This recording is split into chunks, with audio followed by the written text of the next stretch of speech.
assembly point. We would like to remind you that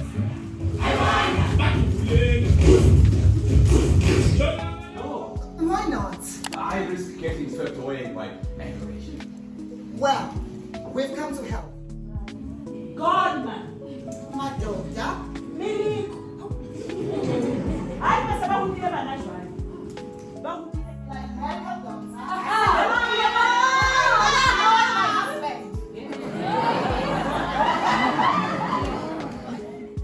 Ever since you began to call to me,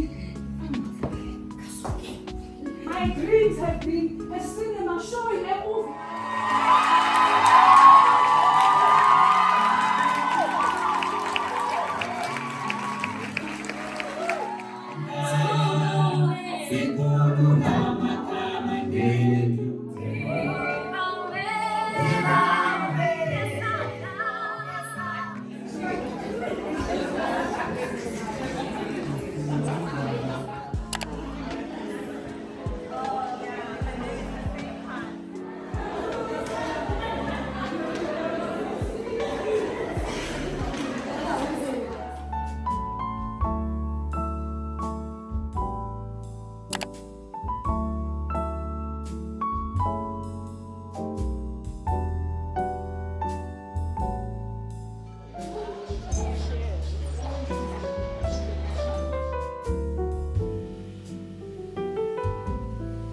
Hello, hi. New week, new me, new vlog. So I started the week off on a fun arty note. I went to the theater for the first time in a while.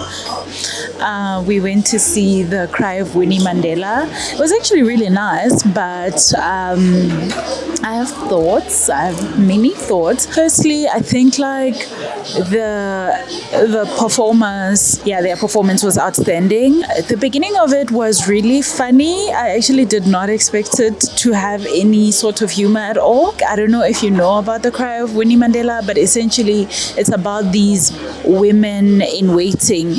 Ibandla labafazi abalindileyo is a recurring theme in the thing. They draw a parallel between these women's stories and Winnie Mandela's story. As you know, she was the woman in waiting for her husband for so many years. It highlights the complexity in their reality and also just kind of contextualizes some of the actions that they take. Like, for example, a woman whose husband went to study overseas for over 14 years and then she has needs. So then she sleeps with someone and she falls pregnant. So like, it's easy for people to judge, but it's like, would he have waited 14 years for her to come back? Contact whatsoever. So in a way, I think it's kind of like making you understand Winnie Mandela a little bit more.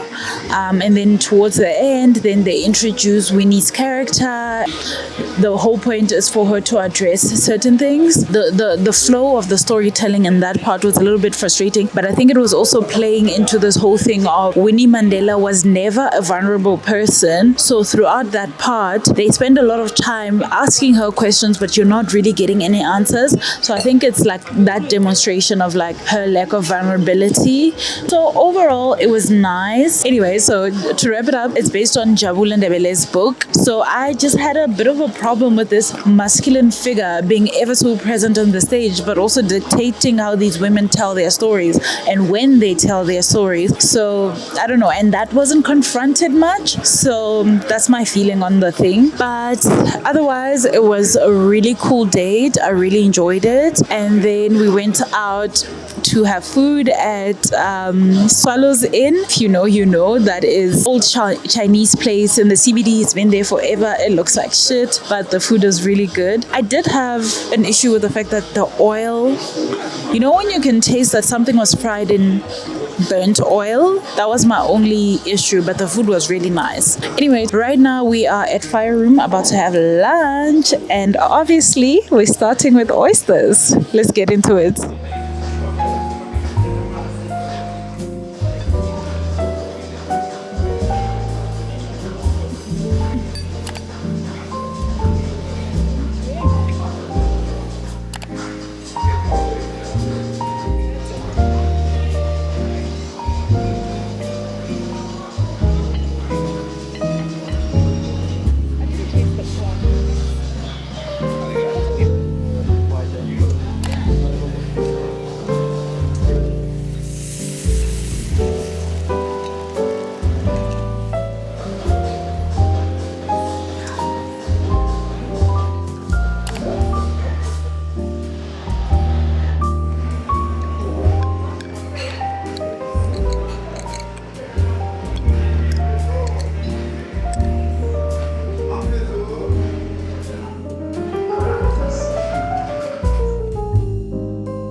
Lately, my friend and I have been having regular work dates, at least once a week. And these dates have been so important to help us stay on top of our work, be productive, especially because we're both unemployed. So we don't have that office environment or a boss that will help keep us accountable. So these dates have been so beneficial for that. And obviously, it doesn't hurt to get out of the house and just try out some new cafes and also just get an opportunity to catch up more frequently than we normally do.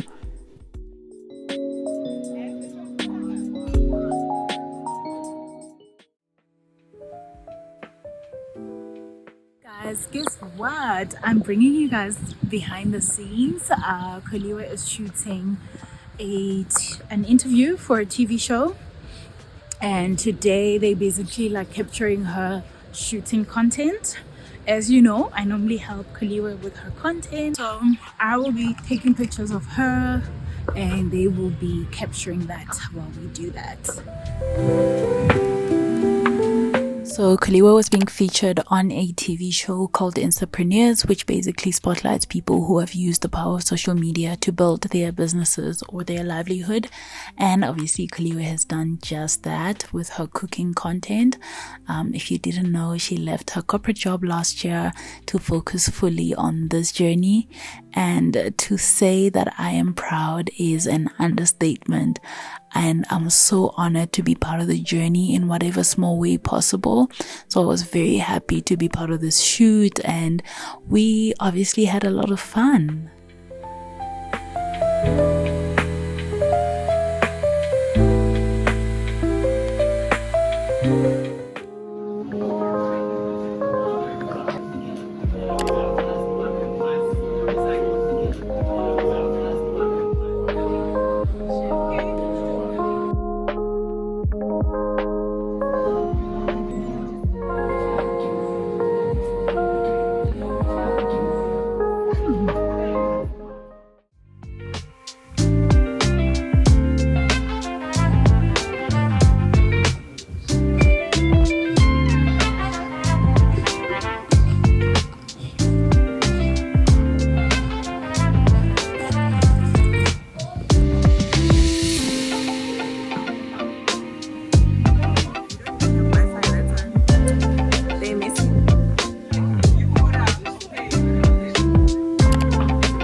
Last night to get soft serve, and now we're back here to get some pizza.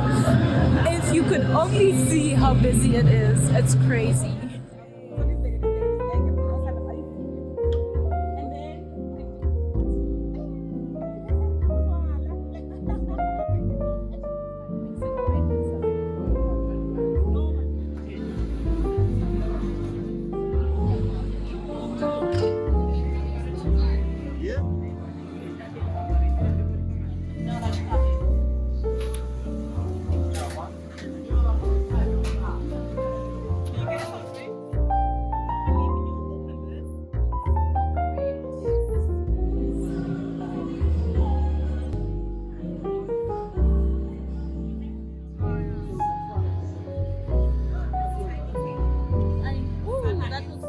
Celebrating, Kesan? We are celebrating the end of shooting.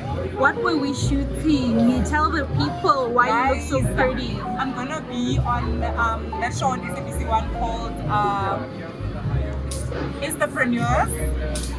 And honestly, I enjoyed shooting it. So we've just shot it and finished. And look, they even made my face so cool. So Aru is having us celebrate with a beautiful South African bottle. We love her. But we don't have proper glasses, so you must bear with us, right?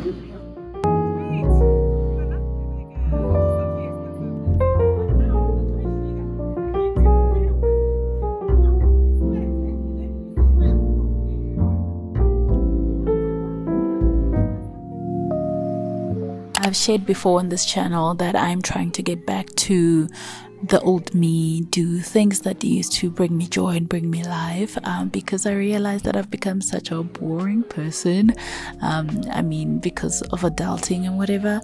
And First Thursdays is one of those things that I used to enjoy doing, and I have not done it in over 7 years. This was my first time in that long, and even though it's not really the same anymore, it was really nice to just get dressed up and go out and catch up with my friends, look at some beautiful art, and just be out and about instead of just, rotting on the couch, doom scrolling on my phone, watching other people live their lives through the screen.